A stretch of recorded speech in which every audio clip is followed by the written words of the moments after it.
Assalamualaikum warahmatullahi wabarakatuh. Salam, Om Swastiastu, Namo Buddhaya, salam kebajikan untuk kita semua. Perkenalkan, nama saya Marcella Mideliani Jured dengan NIM 21416248201043 dari kelas FM21B Universitas Buana Perjuangan Karawang. Di sini saya akan membacakan majalah farmaseutik volume 11 nomor 2 tahun 2015 yang ditulis oleh Restu Pranandari dan Woro Supadmi, yang berjudul Faktor Risiko Gagal Ginjal Kronik di Unit Hemodialisis RSUD Wates Kulon Progo. Yang pertama ada abstrak. Gagal ginjal kronik merupakan masalah kesehatan dunia dengan peningkatan insidensi, prevalensi, serta tingkat morbiditas. Faktor risiko seperti hipertensi, diabetes, merokok, penggunaan obat analgetik, NSAID, dan penggunaan minuman berenergi berpengaruh terhadap terjadinya gagal ginjal kronik atau yang biasa disingkat menjadi GGK. Penelitian ini bertujuan untuk mengetahui hubungan antara faktor risiko dengan kejadian gagal ginjal kronik di RSUD Wates Kulon Progo. Jenis penelitian ini merupakan penelitian observasional analitik case control. Kelompok kasus adalah pasien gagal ginjal kronik yang melakukan hemodialisis. Kelompok kontrol merupakan pasien yang melakukan rawat inap tidak terdiagnosis gagal ginjal kronik. Data ini diperoleh melalui wawancara dan rekam medik. Data primer diperoleh melalui wawancara meliputi riwayat penyakit terdahulu, riwayat penyakit keluarga, kebiasaan merokok, konsumsi minuman suplemen energi, serta penggunaan obat analgetika dan OAINS. Data sekunder diperoleh dari bagian rekam medik RSUD Wates Kulon Progo yang meliputi data usia dan jenis kelamin. Yang kedua ada pendahuluan. Menurut Price and Wilson di tahun 2006, gagal ginjal kronik merupakan perkembangan gagal ginjal yang bersifat progresif dan lambat, yang biasanya berlangsung selama 1 tahun. Ginjal kehilangan kemampuan untuk mempertahankan volume dan komposisi cairan tubuh dalam keadaan asupan makanan normal. Gagal ginjal dapat disebabkan karena usia, jenis kelamin, dan riwayat penyakit seperti diabetes, hipertensi, maupun penyakit gangguan metabolik lain yang dapat menyebabkan penurunan fungsi ginjal. Selain itu juga, penggunaan obat-obat analgetik dan OAINS baik secara bebas maupun yang diresepkan dokter selama bertahun-tahun dapat memicu resiko nekrosis papiler dan gagal ginjal kronik. Kebiasaan merokok dan penggunaan minuman suplemen energi juga dapat menjadi penyebab terjadinya gagal ginjal. Oleh karena itu, perlu dilakukan penelitian tentang faktor risiko gagal ginjal kronik di unit hemodialisis RSUD Wates Kulon Progo. Umumnya gagal ginjal kronik disebabkan oleh penyakit ginjal intrinsik difus dan menahun. Glomerulonefritis, hipertensi esensial, dan pyelonefritis merupakan penyebab paling sering dari gagal ginjal kronik yang diperkirakan mencapai 60%. Menurut Sukandar di tahun 2006. Kemudian menurut Suharjono et al. Di tahun 2001 menyatakan bahwa angka kejadian penderita gagal ginjal kronik di Indonesia sampai sekarang belum ada data yang akurat dan lengkap. Namun diperkirakan penderita gagal ginjal kronik kurang lebih 50 orang per 1 juta penduduk. Yang ketiga ada metode penelitian. Desain penelitian ini adalah penelitian observasi analitik dengan pendekatan case control dengan penelusuran riwayat pasien apakah ada hubungan antara faktor risiko gagal ginjal kronik dengan kejadian gagal ginjal kronik pada pasien penderita gagal ginjal kronik di unit hemodialisis RSUD Wates Kulon Progo. Sampel kasus dalam penelitian adalah pasien yang terdiagnosis mengalami gagal ginjal kronik yang diketahui melalui rekam medik dan wawancara, serta pasien tersebut rutin melakukan hemodialisis di RSUD Wates Kulon Progo pada periode bulan Juni 2014. Kemudian sampel kontrol adalah pasien rawat inap di RSUD Wates Kulon Progo pada bulan Juni 2014 yang tidak terdiagnosis gagal ginjal kronik yang diketahui melalui rekam medik dan wawancara. Yang pertama ada kriteria inklusi subjek pada penelitian, yaitu orang Indonesia, usia 15 tahun sampai 75 tahun, bersedia menjadi responden dan kooperatif, di pasien rawat jalan di Poliklinik RSUD Wates Kulon Progo pada periode penelitian. Dan yang terakhir, pasien gagal ginjal kronik di unit hemodialisis RSUD Wates Kulon Progo selama menjalani hemodialisis pada periode penelitian. Yang kedua, kriteria eksklusi adalah riwayat transplantasi ginjal, tidak bersedia menjadi responden, dan pasien dengan data rekam medik tidak lengkap. Kemudian ada tujuan. Tujuan penelitian ini untuk mengetahui apakah hubungan dan besar odds ratio antara riwayat penyakit, faktor risiko hipertensi, DM, riwayat penggunaan analgetik dan OAINS, riwayat merokok, dan riwayat penggunaan minuman suplemen energi dengan kejadian GGK di RSUD Wates Kulon Progo. Kemudian ada hasil dan pembahasan. Yang pertama itu ada usia. Hasil hubungan variabel usia secara statistik dengan kejadian gagal ginjal kronik mempunyai hubungan yang bermakna antara usia kurang dari 60 tahun dan lebih dari 60 tahun pada pasien hemodialisis. Secara klinik, pasien usia lebih dari 60 tahun mempunyai risiko 2,2 kali lebih besar mengalami gagal ginjal kronik dibandingkan dengan pasien usia kurang dari 60 tahun. Hal ini disebabkan karena semakin bertambah usia, semakin berkurang fungsi ginjal dan berhubungan dengan penurunan kecepatan ekskresi glomerulus dan memburuknya fungsi tubulus. Penurunan fungsi ginjal dalam skala kecil merupakan proses normal bagi setiap manusia seiring bertambahnya usia. Namun tidak menyebabkan kelainan atau menimbulkan gejala karena masih dalam batas-batas wajar yang dapat ditoleransi ginjal dan tubuh. Namun, akibat ada beberapa faktor risiko dapat menyebabkan kelainan di mana penurunan fungsi ginjal terjadi secara cepat atau progresif, sehingga menimbulkan berbagai keluhan dari ringan sampai berat. Kondisi ini disebut gagal ginjal kronik atau GGK atau chronic renal failure yang disingkat menjadi CRF. McLean and Flanders tahun 2003 membuktikan bahwa faktor risiko gagal ginjal salah satunya adalah umur yang lebih tua. Dan yang kedua itu ada jenis kelamin. Menurut Morningstar et al. Di tahun 2002, hasil penelitian menunjukkan bahwa variabel jenis kelamin secara statistik ada hubungan yang bermakna antara jenis kelamin laki-laki dan jenis kelamin perempuan dengan kejadian gagal ginjal kronik pada pasien hemodialisis. Secara klinik, laki-laki mempunyai risiko mengalami gagal ginjal kronik 2 kali lebih besar daripada perempuan.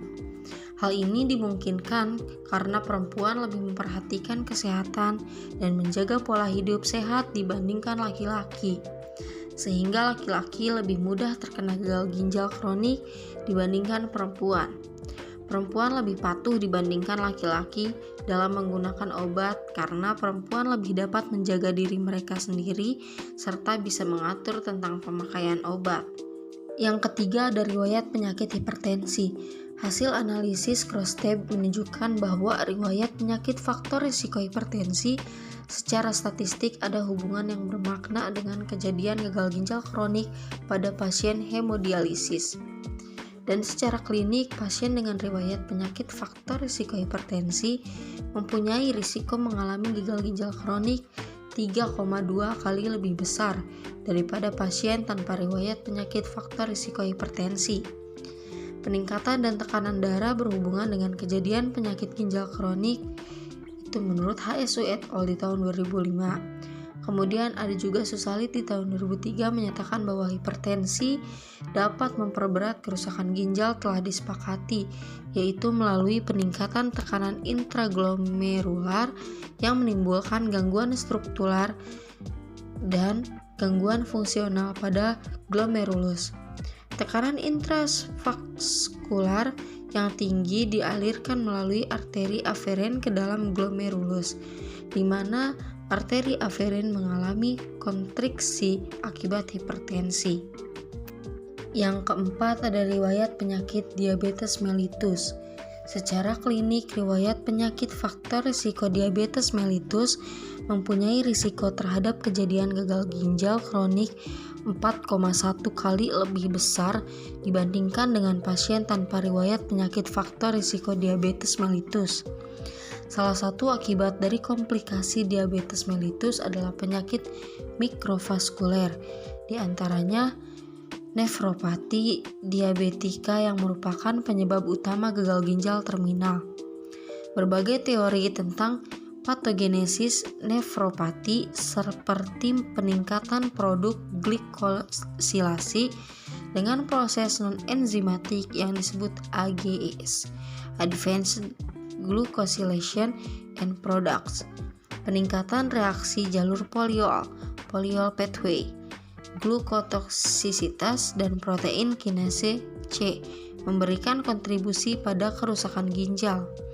Kelainan glomerulus disebabkan oleh denaturasi protein karena tingginya kadar glukosa, hiperglikemia, dan hipertensi intraglomerulus, dan kelainan atau perubahan terjadi pada membran basalis glomerulus dengan proliferasi dari sel-sel mesangium. Yang kelima, dari riwayat penggunaan obat analgetika dan OAINS. Beberapa bukti epidemiologi menunjukkan bahwa ada hubungan antara penggunaan obat analgetik dan OAINS secara berlebihan dengan kejadian kerusakan ginjal atau nefropati. Nefropati analgetik merupakan kerusakan nefron akibat penggunaan analgetik. Penggunaan obat analgetik dan OAINS untuk menghilangkan rasa nyeri dan menekan radang atau bengkak dengan mekanisme kerja menekan sintesis prostaglandin. Akibat penghambatan sintesis prostaglandin menyebabkan vasokonstriksi renal, menurunkan aliran darah ke ginjal, dan potensial menimbulkan iskemia glomerular. Obat analgetik dan OAINS juga menginduksi kejadian nefritis interstisial yang selalu diikuti dengan kerusakan ringan glomerulus dan nefropati yang akan mempercepat progresivitas kerusakan ginjal, nekrosis papila, dan penyakit gagal ginjal kronik. Obat analgetika dan OAINS menyebabkan nefrosklerosis yang berakibat iskemia glomerular sehingga menurunkan GFR kompensata dan GFR non-kompensata atau gagal ginjal kronik yang dalam waktu lama dapat menyebabkan gagal ginjal terminal. Itu menurut Ford et al. Di tahun 2003. Yang keenam, ada riwayat merokok. Berdasarkan analisis Krosteb, terdapat hubungan antara riwayat merokok dengan kejadian gagal ginjal kronik pada pasien hemodialisis. Pasien gagal ginjal kronik dengan hemodialisis yang mempunyai riwayat merokok mempunyai risiko dengan kejadian gagal ginjal kronik lebih besar 2 kali dibandingkan dengan pasien tanpa riwayat merokok. Efek merokok fase akut yaitu meningkatkan pacuan simpatis yang akan berakibat pada peningkatan tekanan darah, takikardi, dan penumpukan katekolamin dalam sirkulasi. Pada fase akut, beberapa pembuluh darah juga sering mengalami vasokonstriksi, misalnya pada pembuluh darah koroner. Sehingga pada perokok akut sering diikuti dengan peningkatan tahanan pembuluh darah ginjal sehingga terjadi penurunan laju filtrasi glomerulus dan fraksi filter. Menurut Grassi et al. Tahun 1994 dan Ort et al. Di tahun 2000. Kemudian yang terakhir nomor 7 ada riwayat penggunaan minuman suplemen energi. Berdasarkan hasil analisis Krosteb, pada pasien gagal ginjal kronik dengan riwayat penggunaan minuman suplemen mempunyai hubungan dengan kejadian gagal ginjal kronik pada pasien gagal ginjal kronik dengan hemodialisis. Pasien gagal ginjal kronik dengan hemodialisis yang mempunyai riwayat penggunaan minuman suplemen energi dengan kejadian gagal ginjal kronik mempunyai risiko lebih kecil dibandingkan dengan faktor risiko yang lain. Hasil penelitian ini dimungkinkan karena penggunaan minuman suplemen energi tidak dalam jangka waktu lama dan tidak secara terus-menerus, sehingga tidak menjadi faktor risiko kejadian gagal ginjal kronik di RSUD Wetes Kulon Progo. Beberapa psikostimulan atau kafein dan amfetamin terbukti dapat mempengaruhi ginjal. Amfetamin dapat mempersempit pembuluh darah arteri ke ginjal, sehingga darah yang menuju ke ginjal berkurang. Akibatnya, ginjal akan kekurangan asupan makanan dan oksigen. Keadaan sel ginjal kekurangan oksigen dan makanan akan menyebabkan sel ginjal mengalami iskemia dan memacu timbulnya reaksi inflamasi yang dapat berakhir dengan penurunan kemampuan sel ginjal dalam menyaring darah, menurut Hidayati di tahun 2007. Dan yang terakhir dalam jurnal ini ada kesimpulan, yaitu jenis kelamin dan usia berhubungan dengan kejadian gagal ginjal kronik dengan besar odds ratio masing-masing, yaitu OR sama dengan 2,033, P kurang dari 0,05, CL sama dengan 1,028 sampai 4,023, dan OR sama dengan 2,235, P kurang dari 0,05, CL sama dengan 1,139 sampai 4,385, dan riwayat penyakit hipertensi dan riwayat penyakit DM berhubungan dengan kejadian gagal ginjal kronik dengan besar odds ratio masing-masing, yaitu OR sama dengan 4,044, P kurang dari 0,05, CL sama dengan 1,977 sampai 8,871, dan OR sama dengan 5,395, P kurang 0,05, CL sama dengan 2,254 sampai 12,916. Kemudian riwayat penyakit faktor risiko gagal ginjal kronik, riwayat penggunaan analgetika, antiinflamasi non-steroid berhubungan dengan kejadian gagal ginjal kronik dengan besar odds ratio masing-masing, yaitu OR sama dengan 2,667, P kurang dari 0,05, CL sama dengan 1,075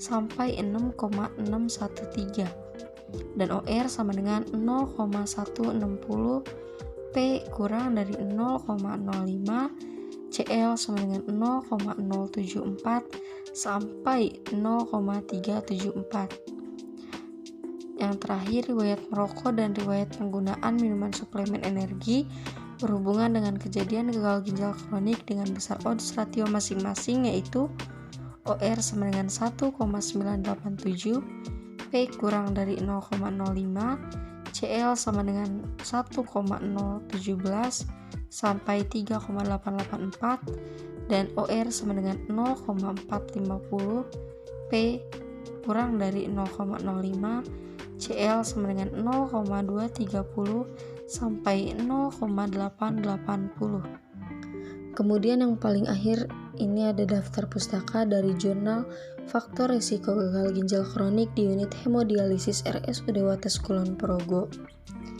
Dan mungkin cukup sekian yang bisa saya sampaikan, kurang lebihnya mohon maaf. Wabillahi taufiq walhidayah. Wassalamualaikum warahmatullahi wabarakatuh.